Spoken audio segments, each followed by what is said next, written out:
¿Te podrías imaginar haber dormido con el mismo hombre que tu abuela y tu mamá? Pues prepárate, porque eso es exactamente lo que pasa en Rumor Has It. Dicen por ahí, un éxito del 2005 protagonizado por Jennifer Aniston. Jennifer Aniston juega el papel de Sarah Hunsinger. La historia comienza cuando ella regresa a casa para la boda de su hermana. Se encuentra con su abuela y le cuenta un secretito que nadie sabía en la familia, lo cual hace que su vida se voltee patas para arriba, lo cual la lleva en un camino de descubrimiento y de quiebre de identidad. Mi nombre es Cintia Luna, soy neuropsicóloga y soy la host de El Lugar Correcto.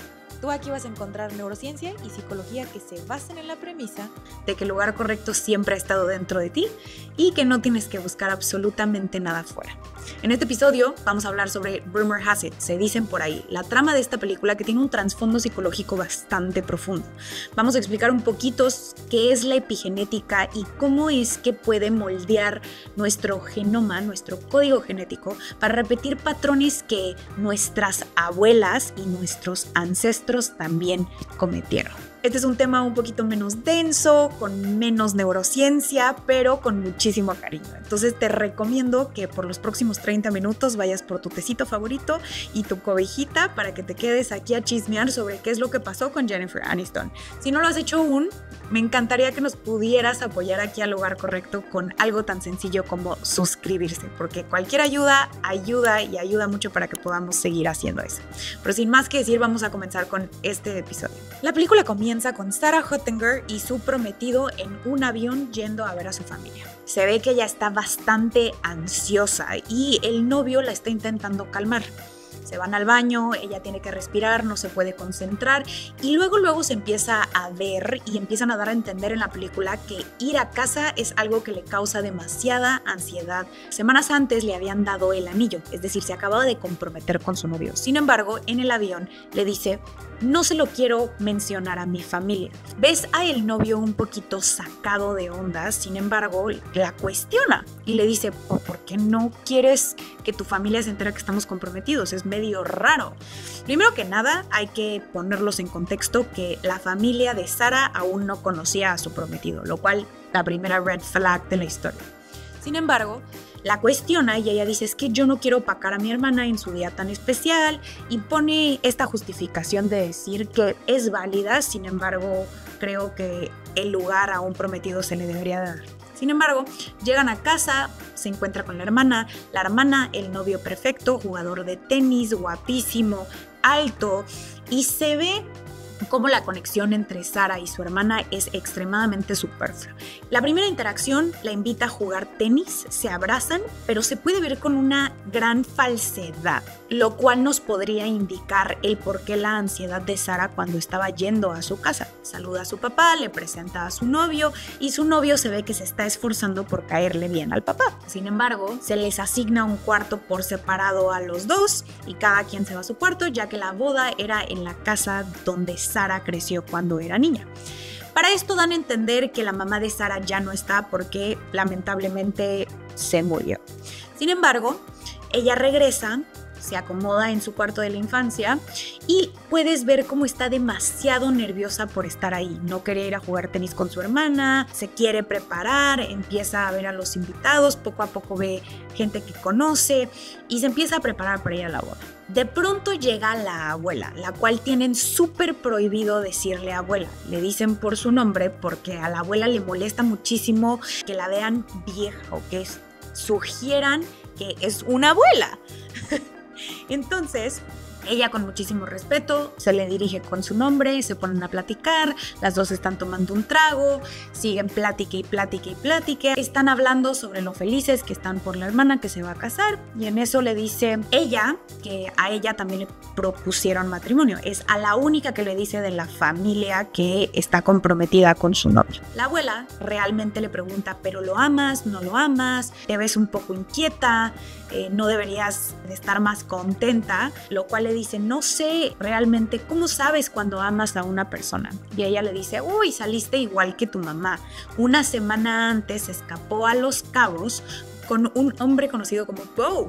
Durante esa semana en Los Cabos no se supo nada de ella. La mamá de Sara ya estaba comprometida con el papá de Sara, sin embargo no se supo a dónde se fue. Ella se sorprende porque no sabía que su mamá había sido tan rebelde cuando ella estaba joven, pero que le refleja un poco la inseguridad que ella tiene y la indecisión que ella tiene. Para esto plantean a el novio de Sara como la persona perfecta. Tenía un buen trabajo, era atento, era protector, era proveedor, estaba muy emocionado por construir un futuro con esta Sara, y Sara se mostraba un poquito a la defensiva y un poquito marcando su distancia. Sin embargo, se regresa a la mesa durante la boda después de haber escuchado este secreto y le dice a su novio: mi abuela me acaba de decir que mi mamá se escapó una semana antes. El novio empieza a hacer los cálculos porque, como ya lo mencioné, era una persona altamente inteligente. Empieza a hacer los cálculos y se dan cuenta que ella tuvo que haber sido concebida en esa semana de Los Cabos, porque dice: oye, tus papás se apresuraron muchísimo para tenerte, porque luego a los 9 meses justo te tuvieron. Y haciendo las cuentas dicen: chin, es justamente en esa semana donde me tuvieron que haber concebido. Ella empieza a tener una crisis, se le empieza a ver demasiada ansiedad, ella quiere investigar, no se puede concentrar dentro de la boda. La abuela da un speech que bastante vacío, se puede ver que con mucha frialdad en el speech la abuela que da es como mucha frialdad hacia una relación de pareja o porque ella menciona que ha tenido múltiples divorcios y hace un énfasis en el que esa es una opción. Entonces se puede ver a la abuela desde ahí que ella ve el matrimonio con cierto juicio y es un poco fría, su visión del matrimonio es un poco fría y realmente no la comparte. Entonces se puede ver cómo es una boda en el que hay como mucha desconexión. Normalmente las bodas es donde sientes demasiada euforia y todo el mundo está conectado y wow, qué padre, celebremos el amor. Sin embargo, en esta boda se ve como si la familia estuviera muy desconectada. Ella se queda consternada, por lo cual se vuelve un detective para entender mejor qué fue lo que pasó con su mamá. Cabe mencionar que en Estados Unidos, si no me equivoco, hacen como ensayos de lo que va a ser la boda. Donde habla con la abuela era uno de los ensayos de lo que iba a ser la boda. Y al día siguiente era la mera boda. Pero antes de ir a la mera boda, lo que ella hace es que se dirige a la casa de la que era la mejor amiga de la mamá. Porque ella quería averiguar dónde estaba mi mamá, con quién se fue mi mamá, quién es ese señor con el que dicen que se fue. Y la mejor amiga, sin querer queriendo, le dice que un amigo de Beau, el personaje con el que se escapa su mamá, escribió un libro que fue muy famoso en aquel entonces conocido como El Graduado, en el que se relata un poquito la historia de que antes de casarse una persona se iba a la playa, a México, un personaje. Total que ella dice: sí me acuerdo de esa película, sí me acuerdo de ese libro, se llamaba El Graduado. ¿Cómo entonces mi mamá es esa persona que no entiendo para nada, no entiendo? También en la trama de El Graduado, ella descubre que no solo quizá podría haber sido su mamá la que se escapó o la que estuvieran describiendo dentro de la historia que se escapó a Los Cabos, sino que también puede que su abuela igualmente haya tenido algo que ver con este mismo hombre que describen en este libro conocido como Beau. Entonces dice: ¿cómo? A ver, espérense. Cuando ella se mete a ver la trama y dice: a ver, ¿cómo que este graduado durmió con la mamá y una hija? No lo puedo creer, qué loco, qué está pasando. Cabe mencionar que la abuela lo conoció primero. Cuando ella se entera, se desborda emocionalmente y ahí sí llega súper tarde a la mera boda y hace que su abuela le diga todo y le dice: a ver, ¿cómo?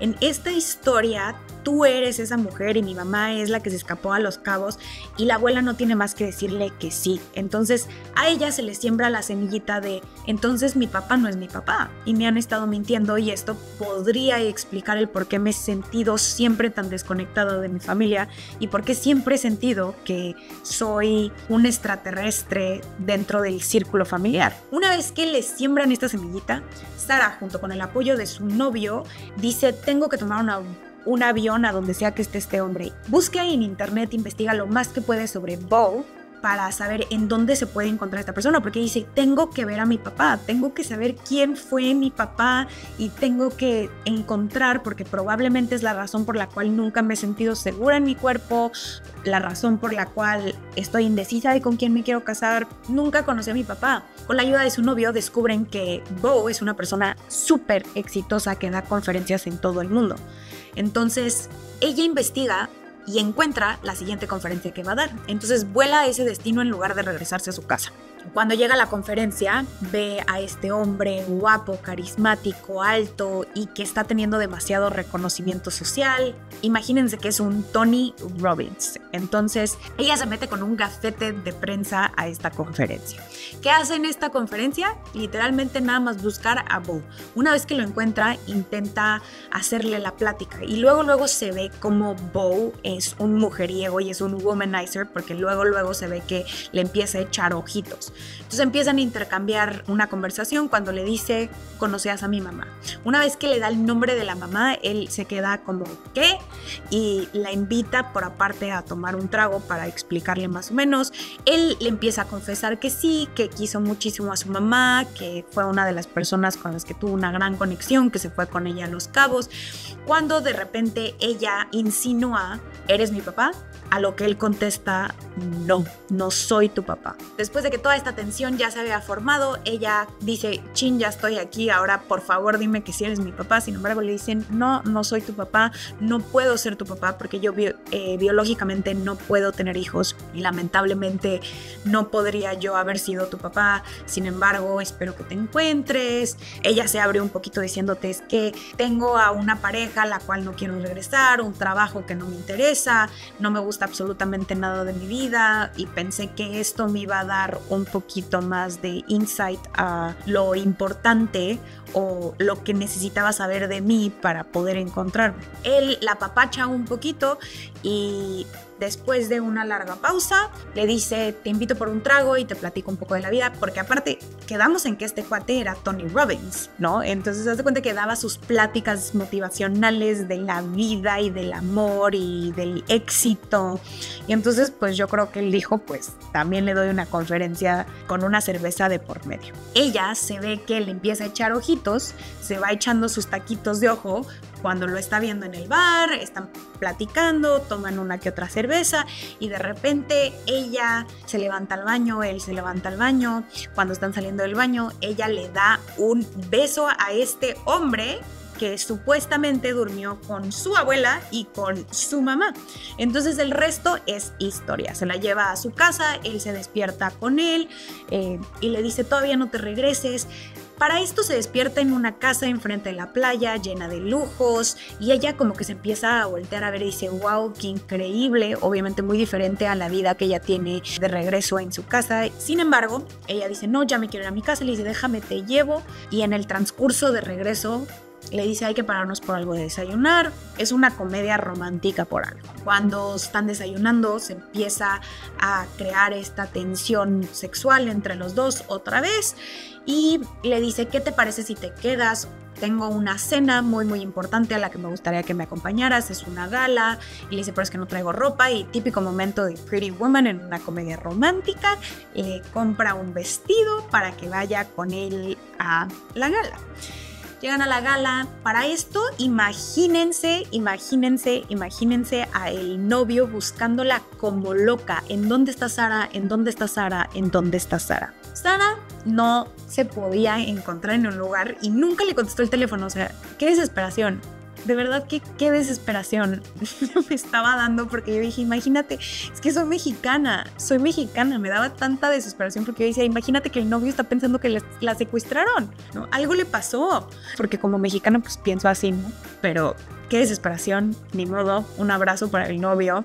Sin embargo, ella viviendo su momento de Pretty Woman, viajando en jet privado, yendo a una gala con un vestido azul divino y hermoso, y aparte Jennifer Aniston en el 2005 sigue preciosa, nunca se le va a quitar lo precioso, pero en el 2005 de verdad se ve increíble. Llegan a la gala, ella se ve preciosa, divina y ella está en su nube número 9, gozando de la vida, vibrando alto y como si estuviera en Tulum, ¿no? Sin embargo, durante la cena, él tiene muchísimas personas y hombres de negocio que quieren hablarle durante la cena, por lo cual termina dejándola sola como unos cuantos minutos. En estos minutos se le acerca un hombre bastante joven y muy, muy guapo, inmaduro, y le dice, ay, a mí me gustaría llevarte a mi casa. Empiezan la conversación y le dice, no, vengo con alguien. No, qué asco. Y en eso él le dice, ay, estoy buscando a mi papá. ¿Quién es tu papá? Mi papá es Beau. Ella se le quiebra el alma sabiendo que el papá sí podía tener hijos. Le dice, ¿qué? No me dijiste que no habías podido tener hijos. ¿Y qué tal si es mi papá? ¿No? ¿Y qué tal si dormí con mi papá? Y entonces todas esas ideas le empiezan a pasar por la cabeza. Regresa Beau a la mesa cuando la ve con su hijo y le dice, tenemos que hablar. ¿Quién es él? Él le dice, no, fue un proceso de in vitro con una novia. Fue un proceso de in vitro con una novia que quería tener hijos a fuerzas y me he hecho cargo de él desde que nació y lo quiero muchísimo, pero no es mi hijo biológico. Se besan y en lo que se está besando llega el novio de Sara y se encuentra con esa escena tan horrible. Imagínense estar contento en tu relación, a punto de casarte con una persona porque ya le pediste matrimonio. Ella ya dijo que sí al matrimonio de por vida y de repente la encuentras besándose con un multimillonario en una gala. Pasa. A mí no me ha pasado, pero puede pasar, ¿no? O sea, sobre todo porque hay varios aspectos de Beau que le atraen demasiado a esta Sara y que seguro fueron los mismos rasgos que le atrajeron muchísimo a su abuela y a su mamá. Pero en esos momentos el novio le corta y le dice, a ver cómo te regresas a tu casa. Ella, realmente muy triste, se va de la gala y dice, pues no puedo regresar a mi casa con mi novio porque me cortó, pero me regreso a mi casa con mi papá porque es mi mejor opción. Se regresa con su papá, llore y muy triste porque dice, mi novio me acaba de cortar. O sea, es que no era para menos, pero ella estaba muy consternada porque su novio le acababa de cortar y como que no entendía, estaba muy confundida sobre lo que acababa de pasar o lo que ella había decidido hacer. Llega a donde vive su papá, pero ella se va con su abuela y se pone a llorar y le cuenta toda la historia y la abuela, ¿qué? ¿Dormiste con Beau? Sí. ¿Qué? La abuela estaba vuelta loca y aparte se le puede ver también que la abuela estaba un poquitito celosa porque obviamente Sara, muchísimo más joven, y ella tenía un complejo con que la vieran vieja y en lo que ella está echando el drama y llorando le marcan y le dicen que su hermana acaba de tener una crisis nerviosa y se regresó de la luna de miel y que le urge ver a su hermana que porque se acaba de enterar de algo. Ella va corriendo a la casa de su papá, deja su drama de un lado para poder atender a la hermana y dicen que a la hermana le dio un ataque, una crisis nerviosa en el avión porque no sabía si se había casado con el hombre correcto.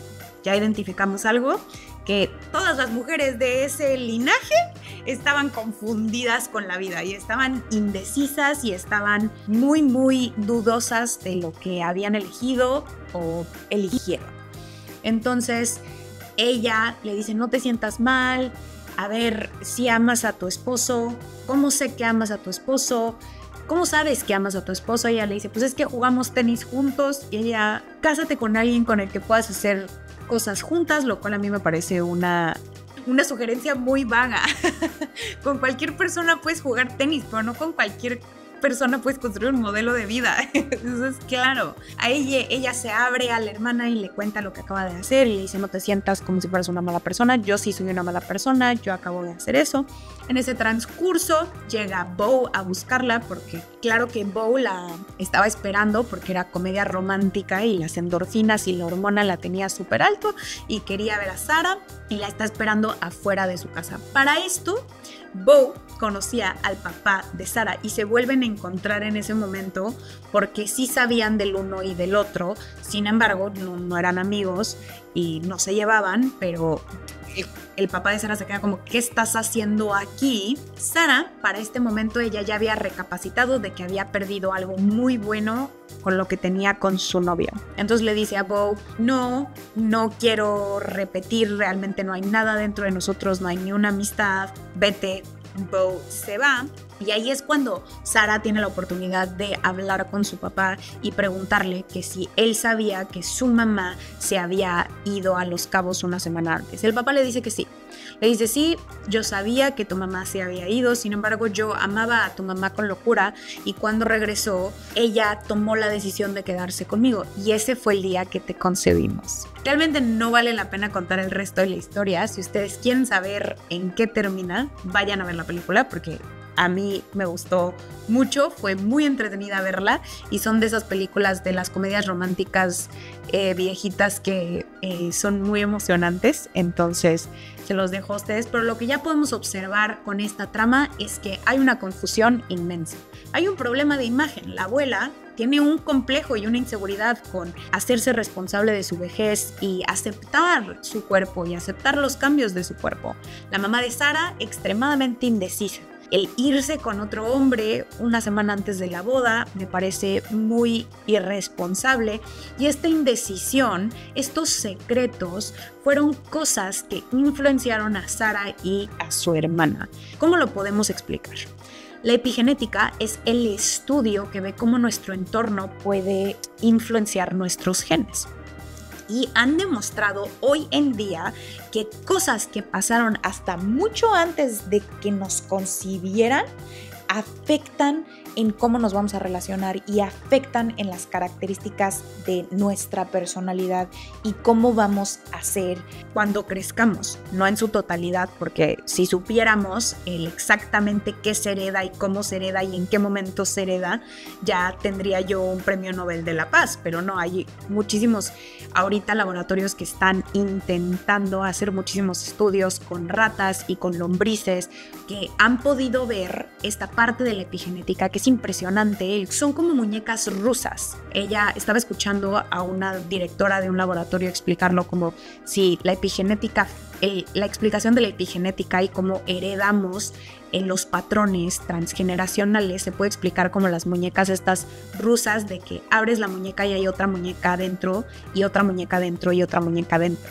Pues cuando una mujer ya está grande pues ya tiene sus óvulos y ya tiene realmente un código genético que si decide tener hijos o no, lo va a pasar y va a ser la continuación.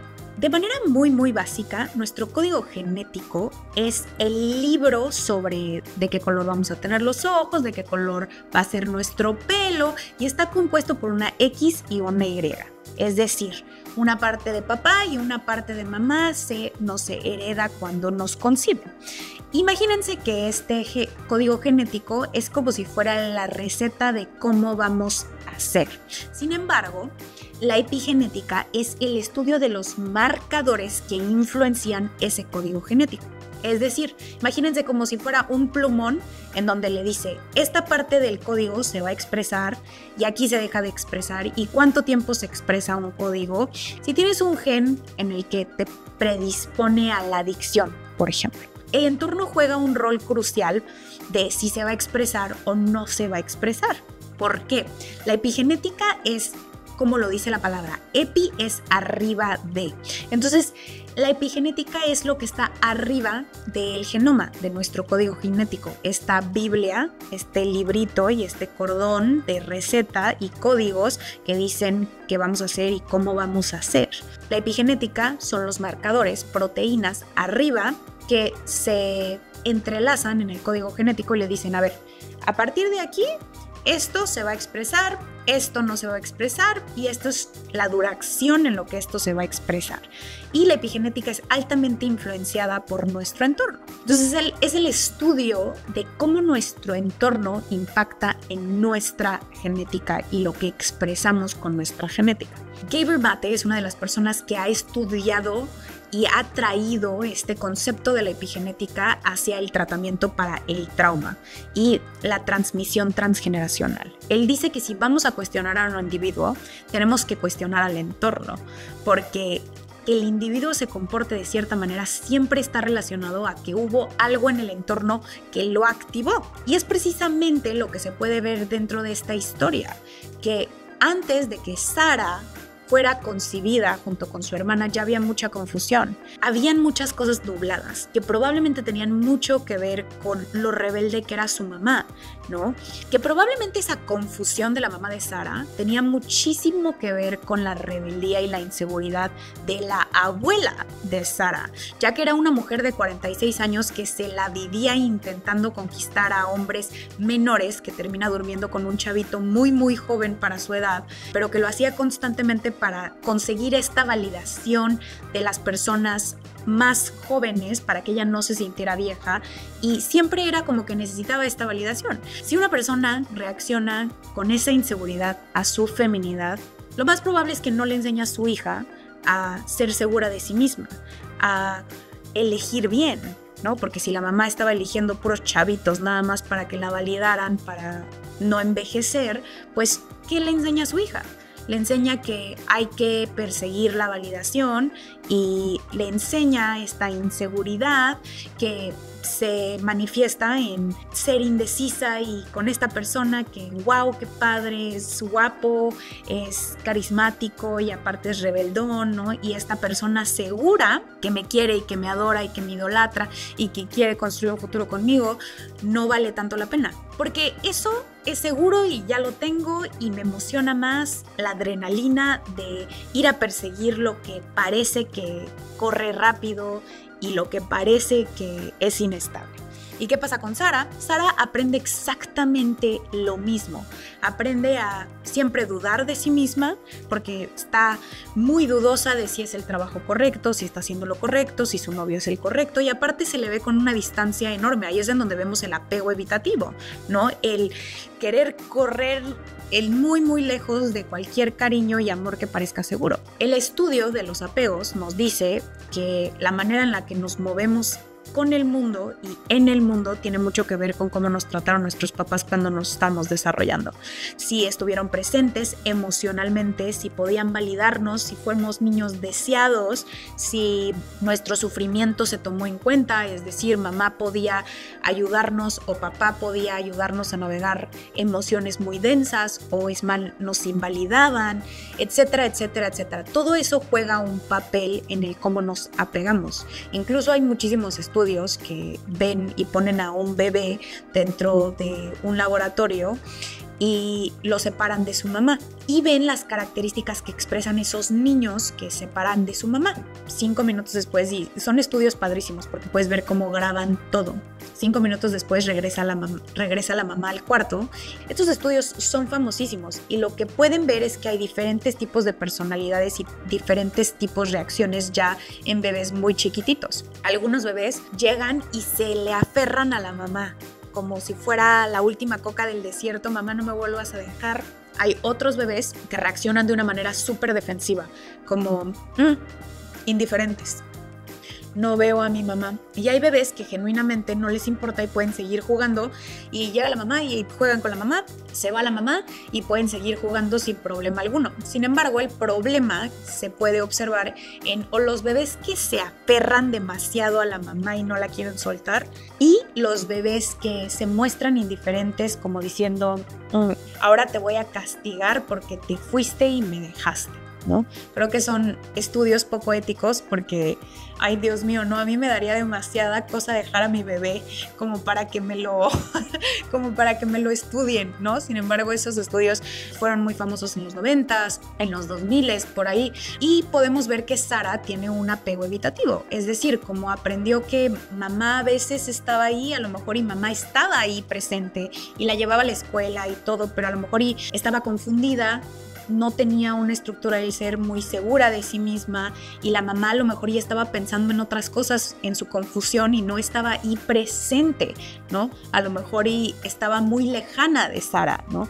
Y todo eso formó la manera en la que ella se apegó. El que ella sintiera que es súper diferente a toda su familia es porque a lo mejor y su papá y su mamá no la hacían sentir ni entendida, ni vista, ni escuchada, porque no la podían no la acompañaron en su desarrollo. Es impresionante cómo hasta las cosas que hicieron nuestros padres y nuestras abuelas puede impactar en las características que hoy presentamos. Entonces, hay teorías espirituales y dentro del chamanismo hay mucho conocimiento sobre vidas pasadas, nuestros ancestros, las heridas de nuestros ancestros, y hay como una premisa de que nosotros cargamos las cosas. Y era algo que estaba muy lejano para la ciencia. No estoy diciendo que sea cierto porque, como lo dije, si supiéramos el cómo se hereda y qué se hereda, ya todos tendríamos un premio Nobel de la Paz. No hemos llegado tan lejos, pero creo que la ciencia se dirige a un lugar de poder probar en el que muchas cosas no son nuestra responsabilidad y que se nos heredan estas características. Y ahí es por eso que creo el lugar correcto, con la premisa y la misión de guiar y acompañar en el proceso de hacernos responsables de todo eso que se nos heredó, porque no creo que nada deba definirnos, y que si tenemos a lo mejor y una predisposición a la depresión y una predisposición a la adicción, no quiere decir que la tengamos que expresar. Hay una frase que me fascina, que es: los genes son el gatillo, pero tu entorno es el disparador.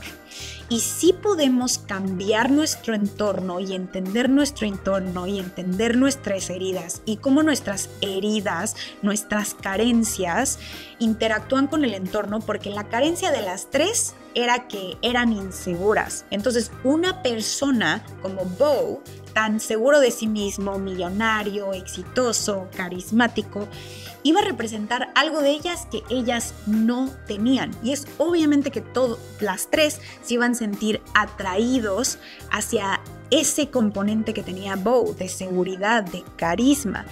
Realmente impresionante. Y esto lo veo todo el tiempo. Los seres humanos somos altamente complicados, y si no nos conocemos a profundidad, vamos a elegir a nuestras parejas, a nuestros amigos y a nuestros trabajos desde el lugar de carencia, desde el mismo lugar que probablemente nos enseñó mamá o nuestra abuela a elegir esos lugares. La genética no nos define. Nuestras heridas no nos definen. Si tenemos la fuerza, la estamina y realmente la decisión de querer cambiar, nos va a costar mucho trabajo, va a ser muy incómodo y probablemente nos duela sentir cosas muy reprimidas que había en nuestras abuelas o en nuestras mamás, pero que hay que sentirlo y hay que hacernos cargo. Y lo que sea que se nos haya heredado, hay que dar gracias porque gracias a lo que se nos heredó estamos vivos. Gracias a mamá y gracias a papá estamos vivos en esta tierra, podemos disfrutar de un buen café, podemos disfrutar de esta charla que ustedes se están echando conmigo ahí en casita, les mando un abracito, podemos disfrutar de muchísimas cosas. Y vale la pena aprender a elegir. Y para aprender a elegir, primero tenemos que darnos cuenta de qué es lo que se nos heredó. Tenemos que conocernos, tenemos que ver quiénes somos por aparte de lo que se nos heredó. Después tenemos que ver qué se nos heredó. Y una vez que se nos clarifique qué fue lo que se nos heredó, vamos a poder descubrir qué es lo que resuena con nosotros de lo que se heredó, porque no todo lo que se hereda es malo. Hay muchos patrones y muchas conductas que son muy buenas y que son realmente productivas para nosotros y generativas, ¿no? Entonces tenemos que identificar qué características resuenan con nosotros y están alineados con la vida que queremos y cuáles no. Y embarcar en un proceso doloroso y incómodo, aprender a elegir mejor. Y eso es precisamente lo que hacemos en mi laboratorio de Patreon, que es una plataforma virtual en la cual acompaño y guío a las personas que se quieren atrever a vivir este proceso de elegir mejor. Hemos llegado al final de este episodio. Si consideras que eso es algo que pudiera interesarte, te voy a dejar mi link de Patreon en la descripción de este video. Y sin más que decir, me encantaría escuchar sobre si ya vieron la película, qué pensaron ustedes. A lo mejor ustedes pueden ver otras cosas que yo no he visto y yo no haya visto. Ustedes han conocido un Bo en sus vidas. No creo. No, estadísticamente hablando, creo que hay muy pocas personas que hayan dormido con el mismo hombre que sus abuelas y sus mamás.